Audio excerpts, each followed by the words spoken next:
New York Giants fall 22-19 to the Philadelphia Eagles in the NFL's regular season finale. Up next, I'll tell you why this loss was more of a victory. Stay tuned.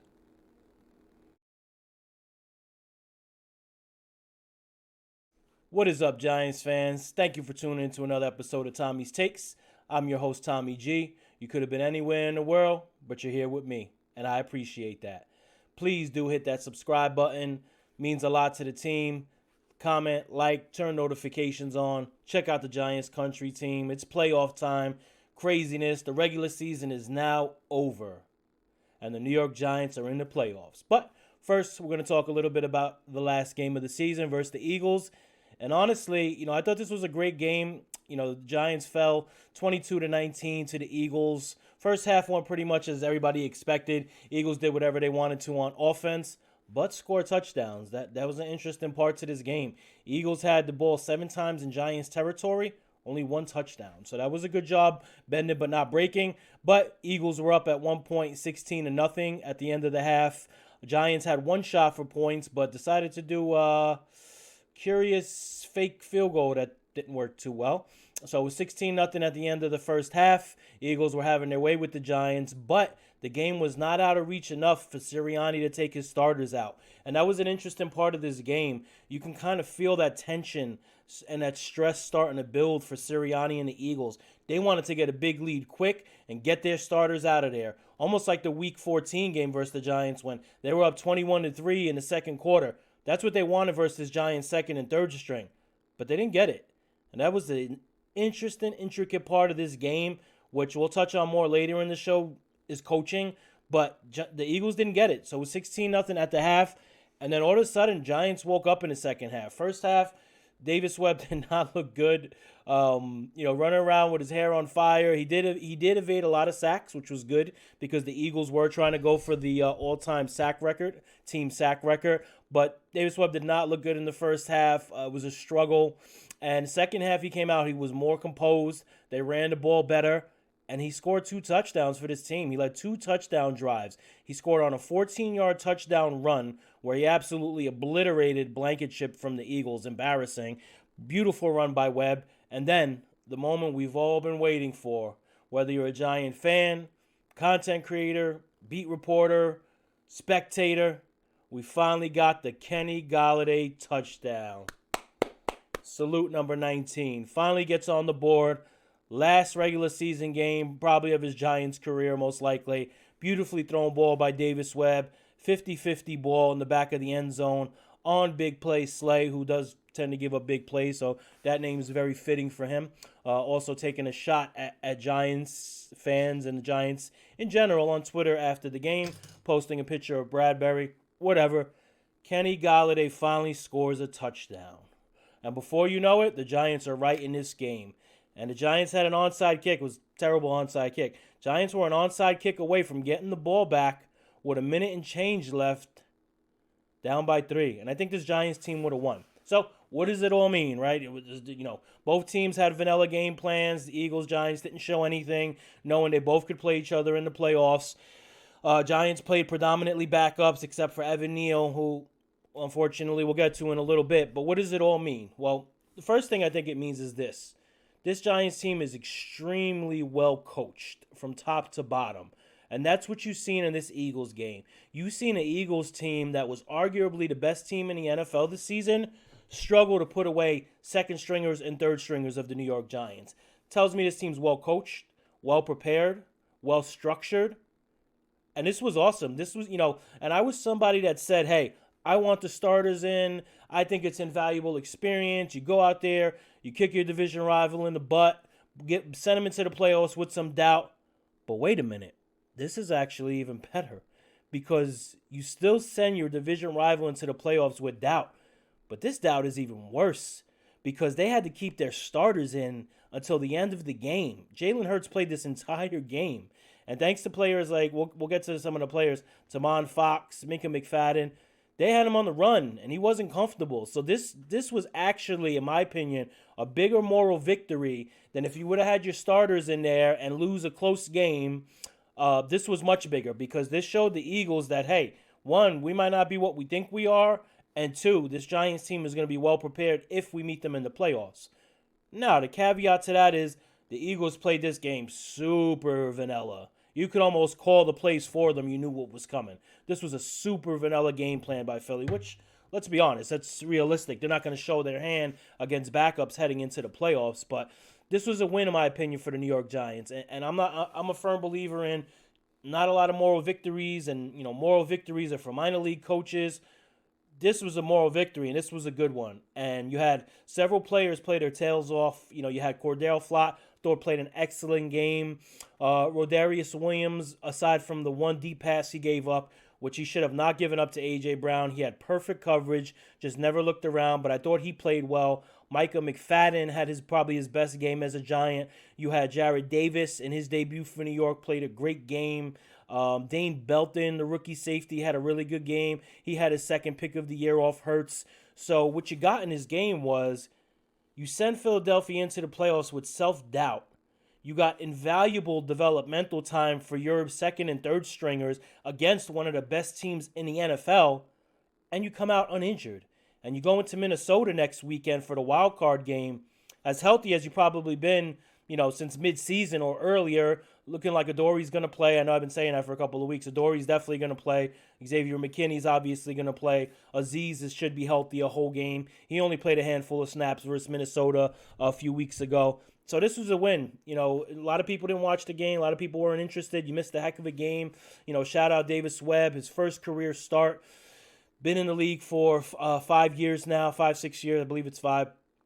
He played a hell of a second half. It was awesome to see him get out there. Had the nice touchdown pass to Galladay. Had the nice touchdown running over Blankenship. And shout out Kenny Galladay. You know what? Listen, was it a disastrous contract? Obviously. Wasn't the right move for this team. He was already on the tail end of his career. Doesn't have much left. Even last night, he rated, I believe, worst in the NFL for separation. So he doesn't have much left. But felt good to see Kenny get that. Is that going to affect anything for the playoffs? Is he going to get more reps? Is he going to be starting a part of the game plan everybody's asking? No, I don't think so. I don't see it. I don't think the Giants tinker with what their offense has been doing the last few weeks. The Giants have finally got their offense into a good place where they're putting drives together, sustaining drives, getting first downs, getting in the end zone. Red zone offense has been good all year. Now they're getting to the red zone more. I don't see where you would interject Kenny Galladay into this. I believe his catch percentage this year on target is about 35%, which is brutal. So I don't think you toy with that. All it takes is one bad route, lazy route, miscommunication, drop ball to lead to a game-breaking interception. And in the playoffs, you just can't risk that. And, if they do, more power to them. I would love for Kenny to be a factor here in the playoffs, but I think that ship has sailed. And it's unfortunate, it stinks because Giants did pay him $72 million, but it is what it is. You go into that game with Minnesota next weekend with Hodgins, James, Slayton, Bellinger. That's it. You want to bring Kenny in for a few snaps, maybe give him a 50-50 ball in the end zone. I don't even know if I would do that. And that's not really a knock to him. It's just, that's one, not Daniel Jones' game. Two, it's not the Giants' offense. They're dink and dunk. And three, I just don't know if that's the right thing to do. I think you don't change anything. Kenny will be seeing his 5-7 snaps a game like he's been getting. But it was nice to see him finally get in the end zone. So that's for the players. Like I said, for the most part, outside of Evan Neal, I thought everybody played pretty good. Evan Neal, disastrous first half. I don't know what the Giants are going to do with Evan Neal. Listen, he's a rookie. Everyone says when you constructively criticize Neal, he's a rookie. Andrew Thomas. What about Andrew Thomas? Andrew Thomas started to improve. I would say a little later than mid-year in his first season. He started to improve. There hasn't been much improvement here from Neal. He started to get better. Had the injury versus Jacksonville. He's come back, and he's just flatlined. Last night, he has 2 false start penalties. He's getting put through the ringer by Hassan Reddick again, just like in Week 14. Guy struggles with speed rushers immensely. And, you coming up to this weekend versus the Vikings, and he's going to be going against Zadarius. You might have to put some extra help there. You really might have to put some extra help for Evan Neal. Seventh pick or not, you might have to put some help there for Evan Neal because it just has not been pretty for Evan Neal. Played a little bit better in the second half, but he's a starter, and he was one of the few starters out there Bredesen also played. Slayton got some reps toward the end of the game. But Evan Neal needs to get it together, man. Evan, if you're listening, we need you, brother. You got to get it together because it's not looking good. He's getting beat around. He's not balanced. He's over punching. He's catching the edge rusher instead of engaging him. I'm not I wouldn't call myself a film expert or a film critiquer, but you could just see he also opens his hips too wide. He's not parallel when he's blocking. You could just see that his technique is all out of whack. And, it's going to be a big challenge for Bobby Johnson, the Giants offensive line coach, in the offseason. But if you're the Giants, you cross your fingers that Neal can get it together here and you could make a playoff run because he's needed. The interior offensive line of the Giants is not great. Left tackle is obviously sewn up for many years to come. Evan Neal needs to play a great game in this playoffs, especially versus the Vikings. You won't want to have Danny on the run. This Giants offense plays so much better when everything is blocked up properly, or any offense for that matter. But especially Daniel. Daniel seems to play a lot better, more confident when the blocking up front is solid. Same with opening running lanes. And I will give Neal that. I thought he did a great job in the Eagles game opening up holes. You seen Gary Brightwell played a very good game. Breida had a couple of nice runs. I really like Gary Brightwell. I think he's going to be a player for this team. He just looked like he had an extra boost last night, extra pep in his step. So that's basically, the gist of how that Giants-Eagles game went. And that concludes your 2022 NFL regular season. And what a season it was for the Giants, right? Starts in January. You get your GM in Joe Shane. You get your head coach in Brian Dable. He puts his staff together. Now you're going into the draft. You have the number 5 and number 7 picks, which doesn't happen often. You have this monumental chance here to, in one fell swoop, take a large step in this rebuild. And the Giants did. They got Evan Neal, Kayvon Thibodeau. They got their coach, their GM. Even still going into the preseason training camp, the blue-white scrimmage didn't really look good. Looked like the team wasn't really where it needed to be, which was understandable. Year 1 of a rebuild. Week 1, you're on the road versus Tennessee, the AFC champions from the previous season. You're going there, gutsy 4th and 2 call by brand new head coach Brian Dable. Barkley lowers his shoulder, gets in, and all of a sudden you're like, wow, has this thing turned around that quick? And then you look up and you're 6-1, and you're like, this is unreal. Then you started to get a little bit more realistic. A couple losses, a tie. People starting to say, well, that's what we thought the Giants would be. And they're a rebuilding team, which was all fair. I don't think anybody, doesn't matter if you're a hardcore fan, if you cover whatever it is, I don't think anybody would have had a problem if this team only won 7 games. Definitely wouldn't have had a problem with 8 games. Well, they won 9 games, and they got in the playoffs. So that's remarkable. And that's a testament to this coaching staff. Testament to the general manager. General manager all season long has kept this roster afloat through injuries. Again, now here, not due to injury, but he brings in Jarrad Davis, former number 1 pick. He looked great versus the Eagles. He had a 72 overall rating. It was good in coverage. Had a couple big hits. And there were a couple times where you're like, oh, 57, that's Davis. He made those plays. So shout out Joe Shane. Has really, really pushed all the right buttons roster-wise. And then his coaching staff, they pushed all the right buttons coaching-wise. Wink Martindale, again, last night with his second string defense, befuddling Jalen Hurts. Like I said, if it wasn't for that long pass to Brown to start the game, which shouldn't have happened, all Rodarius had to do was turn around and deflect it. This could have been a lot different game. You could have been looking at a monumental upset for the New York Giants, but didn't need it. Giants end the season at 9-7-1. And you know what? Giants team could have won a bunch more games. Could have won the first Washington game easily to end it in a tie, right? Could have won the Vikings game. Even the first Dallas game was close late until some devastating injuries and David Sills falling down, leading to a pick. So this Giants team, and you could say it the other way too. You could say they could have lost this game. I think 9 wins is right where this team's at. I do think they'll have to improve a lot next season. The schedule is a lot harder next season. But how exciting, New York Giants fans. Playoff football in year 1 of a rebuild. Really can't ask for much more if you're a Giants fan. So I just wanted to say congratulations to all the Giants fans. It's also been a great season here with Tommy's Takes. My first season doing Giants content. I've had an absolute blast. And Giants made the playoffs, right? My first content season. You guys have been great. I'm excited. I don't want this season to end for nothing. I'm ready to go. I want to do 4 more of these previews and reviews and some stuff in between. And you just never know. When the Giants are playing the Vikings, and I think it's fascinating that they're playing the Vikings because arguably, excluding Super Bowls, the Giants have had their best ever playoff game, which was the 41 to nothing beat down in the NFC Championship, and arguably one of their worst losses, which was in 1997 when the Giants totally collapsed down the stretch in that game late in the fourth quarter, started fighting with each other on the sidelines, and just absolutely choked that game away. That was devastating. And the universe has made it to where they're back together.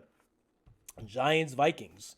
Unbelievable. And it's a rematch, obviously, of when they played previously a couple weeks ago. That was obviously a very close game. Giants shot themselves in the foot several times that game. Really should have won. Took a 61-yard field goal to win that game for Minnesota. But obviously, playoffs are different. You treat the playoffs differently.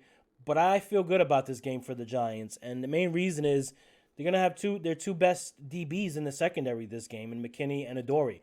And that's a big factor when you're playing a receiver like Justin Jefferson. And you've seen what he did to this Giants secondary in the first matchup when those two DBs weren't there.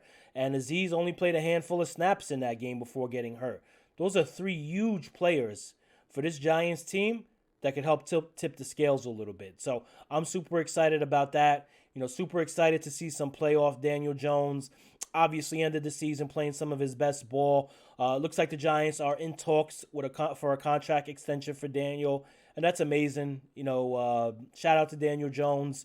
The guy's been through the ringer in New York the last 3.5, 4 years. Finally starting to see some light at the end of the tunnel. Obviously, we all know his story, what he's been through here. Multiple coaches, coordinators, shifting leadership, incorrect tiered leadership, and injuries all throughout the team, including himself. So, I hope Daniel gets his money. I hope he continues to ascend. The playoffs are very, very unique. Playoff experience is very, very unique. That's usually when average players become good players become great, and great players become legendary. Or the opposite. Because it's prime time, the lights are on. Happy the Giants didn't get the primetime game that Dallas and Tampa got. I didn't want that game. Giants will be playing at 4:30 in Minnesota. And honestly, it's an evenly matched game. I really think it is. I think Minnesota faded a little bit down the stretch. They're probably statistically one of the worst 3 seeds in NFL history with a negative point differential. Don't see that very often. So, they're ripe for the taking. If the Giants could come in and just not shoot themselves in the foot. In that last Minnesota game, you had the Jones interception, you had the Bellinger fumble, you had a blocked punt. There were several other plays in that game. Giants left about 14 to 17 points on the field that day. But it is what it is. That's what teams that are not good do, right? And the Giants were not good that day. Not good enough, at least. So they're going to have to be the opposite this game. Don't throw picks. Don't fumble the ball. Run the ball well. In the first matchup, it was attack, attack, attack, and it probably will be the same this game. I like to see it a little bit more balanced with Saquon. Saquon Barkley's the best player on this team, him and Dexter Lawrence. I'd like to see more Saquon. And it's not just to say we need to run the ball. It needs to be balanced. You want to put the ball in your best player's hands in the playoffs. Plain and simple. I want the ball in Saquon Barkley's hands in this playoffs. Plain and simple. No other way to view it outside of the game plan. You want to attack, you want to pass first, you want to go through that. I'm fine with that. This Vikings secondary can absolutely be had. We've seen that in the first matchup. But you want the ball in Barkley's hands, and you want it in his hands often. It's going to be fresh coming out of that bye week that him and Jones had and the rest of the team. And overall, I think it's a good matchup. I think it's a much better matchup than the 49ers.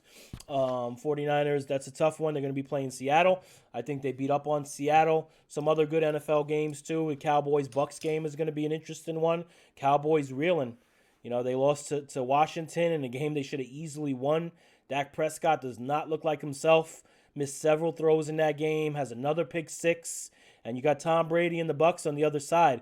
They've had a tough season, but they made it in, and anything could happen. I do not like the Cowboys in that game. Momentum-wise, energy-wise, whatever you want to call it, favors Tampa Bay in that game. So that should be interesting to watch.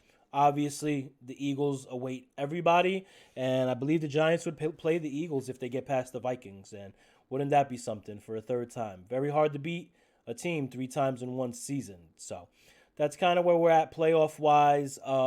Again, Giants are in, ready to go, rested their starters, no injuries to report in that Eagles game. Great player development for young players, like I said, like Flott and Belton and McFadden. Great to see Davis get in there a little bit, just being signed. And all of a sudden, when you look at this Giants linebacking core, this is what I want to see. And I don't want to be too reactionary. I know Davis was just signed, but I want to see Davis, Landon, and McFadden. Those are the three linebackers I want out there. It's probably going to be Davis, McFadden starting, which is crazy because Davis just signed, and Landon rotating in. He had a little bit of a tough game yesterday. And Landon rotating in. I think that's a solid, okay linebacking core. With the defensive line the Giants have, they could absolutely get by with that linebacking core. But I think that's the three you want out there. Offensive line, I think it's probably going to stay the same. You're probably going to see Feliciano at center, Bredesen at left guard, Glowinski right guard, and we know the tackles, and you'll see some Gates probably mixed in there at left guard, rotating in and out as well. And I said it earlier in the week, Daniel Jones, Saquon Barkley, Dexter Lawrence are the best players on this team. Giants' playoff success will be hinged on them, but the real factor is this offensive line, because the Giants are a tale of two teams offensively. When their offensive line could block it up, when they open holes and they pass protect, this Giants team can move the ball successfully. When there's pressure up front, when they're not catching stunts and Daniel has to run and take off and bail on pockets, it's not a good offense. It's not catered to that. So that's going to be huge. This offensive line has to play good in Minnesota. Minnesota has a good defensive line. And then you have Kirk Cousins again, right? Kirk Cousins played solid in the first matchup. I didn't think he was good. I think he could be had. I think he's a mediocre quarterback overall. It's a little harsh. A little bit. I would say he's solid. I don't want to say mediocre. He's solid. But someone that could be had, and Wink Martindale has had a fantastic season. Throw the stats out the window for the defense. He's done a great job missing Adoree, missing McKinney. Aziz has missed time. Thibodeau has missed time. Aaron Robinson, who was supposed to be the number 2 corner, hasn't played essentially the whole season. So shout out to Wink Martindale. I thought he's had an amazing season, and you look for that to continue in the playoffs. Throw everything in the kitchen sink at Kirk Cousins. Leave him scrambling. He doesn't like pressure by his legs. No quarterback does. Get pressure right in his face. Or if you want to bring that corner blitz that you love so much, Wink, bring that corner blitz. Maybe you bring McKinney, right? Have him come in there, knock that ball free. Also look for Kayvon Thibodeau, talking about knocking the ball free. The closer, the can opener, whatever you want to call him. Playoffs are when great players are made and great players become legends. There is nothing like playoff experience. There's nothing like experience and playoff success for a player's development. So for these young players like Kayvon Thibodeau, Evan Neal, even an Andrew Thomas, this is critical. Even Jones and Barkley. Granted, they're in their 4th and 5th years respectively. They've never been to the playoffs. So if they could perform in the playoffs well, that's going to be huge for Jones and Barkley going forward. This could be a potential turning point for this Giants team, organization, franchise. This could be the turning point. Nobody expected them to make the playoffs. Nobody's really expecting them to win this game. There's a few people, but go out there, prove everybody wrong. You're playing with house money, similar to the 07 Giants team. You're playing with house money. Go out there, play hard, play fast, utilize your playmakers, Barkley, Jones. I would love to see Jones run it safely, a little more conservatively. But listen, Jones is a wild stallion when he's running. When he's running, he's gunning for that first down. There's no stopping him. So, that's like when a car is doing 100 miles per hour. It's going to slow down little by little. It's not going to come to a screeching halt. But utilize your playmakers. I look for Kafka again. He's had a great season as well. I look for him to take advantage in the red zone offensively. Fantastic job this year creatively in the red zone. And I really think this Giants team could make some noise here in the playoffs. And it's remarkable because after this playoffs, you got about $65 million in cap space when you cut Golladay. You're still going to have a pick in the lower 20s, and you're going to have a full offseason of Joe Shane, Brian Dable, this coaching staff. You're probably going to have Danny under contract for at least 3 more years, so he could settle in. He could take that deep breath, focus on football, We'll see what happens with Saquon. I think that's probably going to be a tag situation, most likely. Hard to really see them giving long-term deals to both him and Daniel Jones. But at the end of the day, you checked off all the boxes this year. You played hard. You played smart. You played competitive football. You played well at home. You played solid against teams over 500, except for in the division. That's the one box they didn't check. And you're in the playoffs. Sky's the limit. I'll see you guys and gals back here in a couple more days. We got playoff football. We got some really cool stuff coming up. Hit that subscribe button. Like, comment. Check me out on Twitter, TommyG105. Do check out the Giants Country team, talented crew of content creators. And we'll be back soon. Peace.